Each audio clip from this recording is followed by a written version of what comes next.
You're standing at the coffee shop. The iPad spins around. 3 buttons stare at you. 20%, 25%, 30%. The barista's watching. You poured your own milk. You grabbed your own napkin. You literally did everything except press a button on an espresso machine. But your thumb hovers over 25%. Why? Because that screen isn't asking for a tip. It's charging you a guilt tax. And by the end of this video, I'll show you how that daily $2 guilt payment costs you $58,000 over a decade. I'm Philly, your mind surgeon. Salary goes up, money disappears? Not a coincidence. It's by design. I dig through the research, run the numbers, and expose the system's tricks so you can finally see what's been hidden. This channel isn't fluff. It's financial surgery. That tip screen isn't generosity. It's psychological warfare disguised as politeness. Subscribe. Every week we operate on a new trap. Let's crack the code.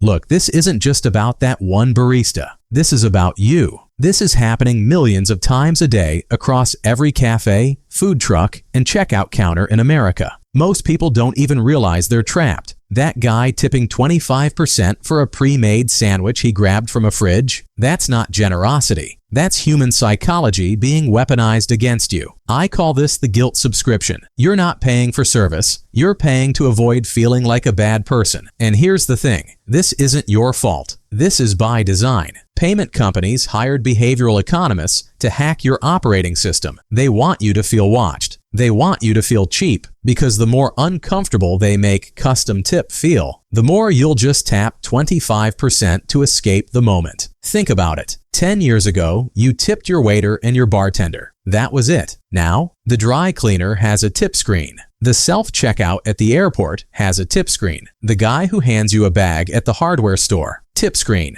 You see the $2. You think, whatever, it's just $2. But you don't see the iceberg underneath. The dry cleaner sees one transaction. I see a pattern. You think it's occasional. I see it's systematic. You're tipping for transactions that never required tips before. And the screen makes sure you can't say no without feeling dirty. Now, let's run the numbers they don't want you to see. Let's do some basic math, man, and I need you to actually follow along here because this is where it gets dark. You stop for coffee 5 times a week. Each time that iPad asks for a tip, you're tired, you're rushed, you hit 25% on a $6 coffee. That's $1.50 per coffee. $1.50 times 5 days equals $7.50 per week times 52 weeks equals $390 per year. Just on coffee tips. But wait, you also tip at lunch 3 times a week. Chipotle, Sweet Green, whatever. $12 bowl, 20% tip equals $2.40 per meal. $2.40 times 3 days equals $7.20 per week, times 52 weeks equals $374 per year. We're at $764 per year for tips on counter service, where you stood in line, ordered on a screen, and carried your own food. Now add the random ones. The pizza pickup, tip screen, even though you drove there. The ice cream shop, the airport newsstand, the parking app that now asks for tips. Conservative estimate? Add another $15 per week for miscellaneous guilt payments. $15 times 52 equals $780 per year. Total annual guilt tax, $1,544. But here's what they're not telling you. That $1,544 doesn't just disappear. It's money you could have invested, money that could have grown, money that could have compounded. Let's say you took that $1,544 every year and put it in a basic return fund. Average return 7% annually. After 10 years, $22,366. After 20 years, $68,432. After 30 years, $156,298. You just tipped away a down payment on a house for transactions where tipping didn't even exist a decade ago. And here's the kicker. You know this feels wrong. You feel it every time you tap that screen, but you do it anyway. Why? Because the screen is designed to shame you into compliance. Notice how no tip is never an option? It's always custom tip, which means you have to manually type 0 while someone watches you. You have to actively perform being cheap. The buttons aren't 10%, 15%, 20% anymore. They're 20%, 25%, 30%. They anchored you higher. Your brain sees 20% and thinks, that's the low option, I'm not an asshole, so you hit 25%. But the person made you a drip coffee. In 1987, that was a 0% tip scenario. In 2025, it's somehow 25%. Now, I know what you're thinking. But Philly, I want to support workers. They deserve fair wages. Stop. That's the empathy hijack talking. You're right, workers do deserve fair wages. But you tipping 25% at a counter doesn't give them a raise. It lets their employer pay them less while you subsidize the payroll. That tip doesn't go to the person who made your coffee. It goes into a pool, gets divided, taxed, and the worker sees maybe 60% of it. Meanwhile, the business owner factored your tip into their labor costs. They're literally paying their staff less because they know you'll make up the difference. You're not helping the worker. You're helping the business model. Let's zoom out. Across America, tip screens generated an extra $29 billion in 2024 compared to 2019. That's $29 billion extracted from customers for the same services that used to cost less. Where did that money go? Not to baristas. Median barista wage went up 4% in that time. Cost of living went up 18%. It went to payment processing companies who take a cut, business owners who lowered base wages, and software companies who sell the tip screen technology. You're being systematically redistributed. Here's another angle. Let's say you eliminate guilt tipping entirely. Just tip delivery drivers, servers at sit-down restaurants, and people who provide actual personalized service. You'd save roughly $1,200 per year. What could you do with that? Pay off a credit card, saving you another $264 per year. Max out a Roth IRA contribution, building tax-free retirement wealth. Take a week-long vacation, actually enjoying your money instead of guilt spending it. Start an emergency fund, so one car repair doesn't wreck you. But instead, you're tapping 25% on a screen because a tablet made you feel bad for 3 seconds. This is the entire game, dude. Make you uncomfortable. Offer an easy exit. Profit. All right, stop. I need you to do something. Pause this video right now. Open your banking app, search tips, or check your card statements from the past month. Count how many tips you paid at counters, kiosks, or pickup locations. Not sit-down restaurants, just the guilt tips. Got it? Comment your number below. Let's see who's been hit the hardest, because I guarantee you, it's more than you think. And the worst part? You're not even buying guilt relief anymore. You're buying permission to feel guilty again tomorrow. Let me show you why.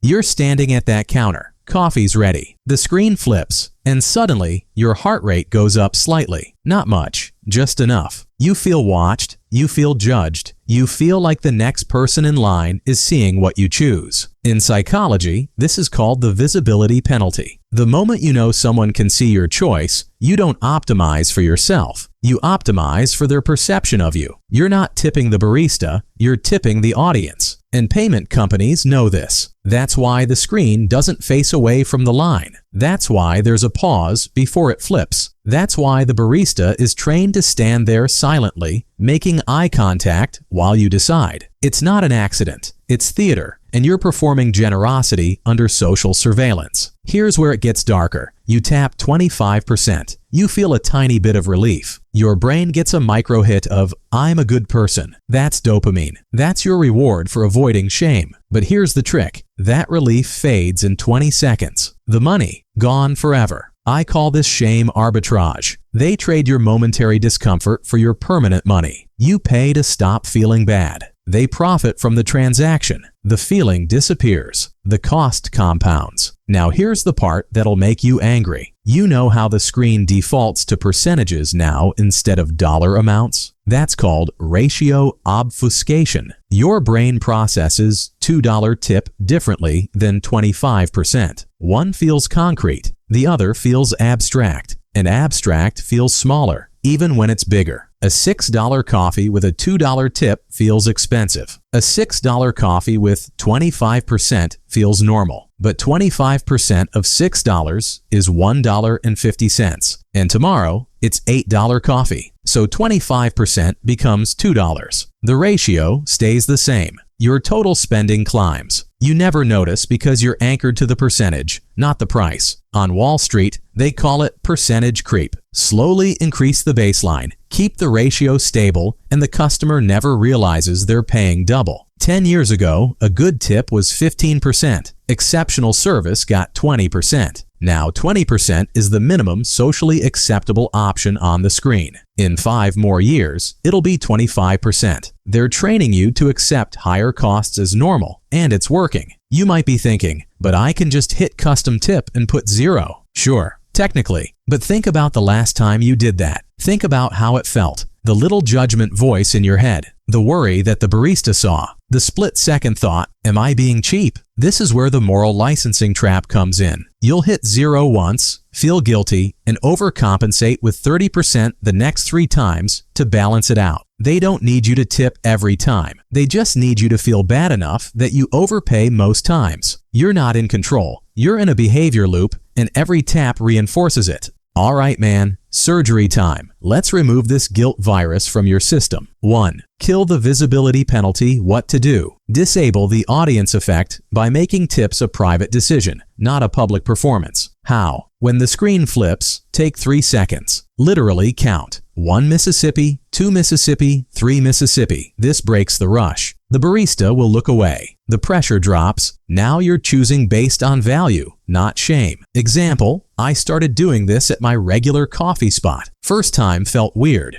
By the 3rd time, the barista started turning away automatically because the pause signaled I wasn't going to rush. My average tip dropped from 25% to 10%, and I started tipping $5 cash once a month to my actual favorite barista instead. She got more. The business got less. I saved $280 that year. 2. Create a guilt budget. What to do? Pre-decide your monthly guilt tip allowance and stick to it ruthlessly. How? Calculate your current monthly guilt tip spending. Check your statements. Cut it by 50%. Put that amount in a separate envelope or sub-account labeled intentional tips. When it's gone, you're done. No exceptions. Example, my friend Tom was spending $140 per month on counter tips. He set a $70 budget. First week, he hit the limit by Wednesday and had to face 4 more tip screens with $0 available. Felt awful. Week 2, he started planning. These 2 coffee shops actually remember my order. I'll tip there. The airport, Hudson News? Nah.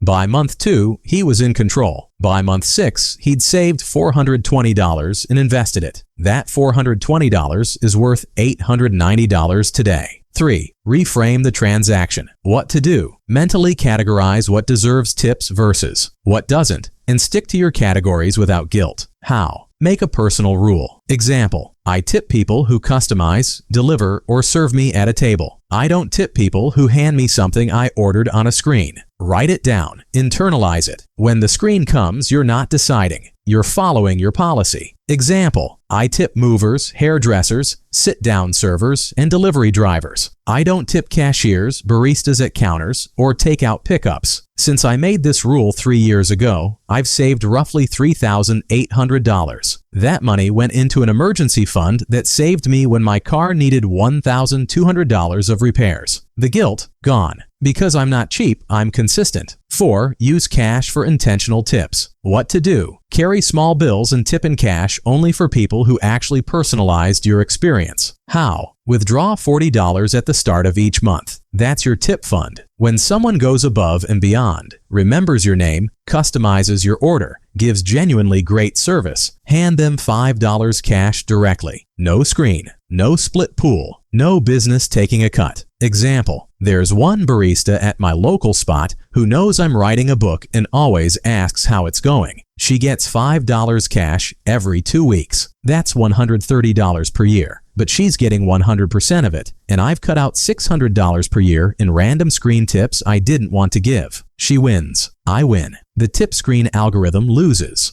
All right, dude, the guilt virus has been extracted. You walked in here thinking tipping was about generosity. Now you see it. It's a shame subscription, a tax on your inability to feel comfortable saying no under social surveillance. But here's the good news. You control the operating system now. You're not cheap. You're not heartless. You're awake. You see the screens for what they are. Behavioral manipulation wrapped in politeness. The next time that iPad spins around, you're not going to panic tap 25%. You're going to pause, breathe, choose based on value, not visibility. And that $1,500 a year you're about to stop giving away, that's your money, your future, your freedom. Like this video so the algorithm shows it to more people. Let's hack the system by using the system, and comment below. What's the weirdest place you've seen a tip screen? Let's expose the guilt machines together. Now, in my previous video, I recommend watching the video about Gym Trap in the bottom left. The code is cracked. You're awake now. Be careful. Next video, I'm exposing the trap that's even darker than this one, and you're already caught in it. You just don't know it yet. Subscribe or you'll keep bleeding money while everyone else wakes up.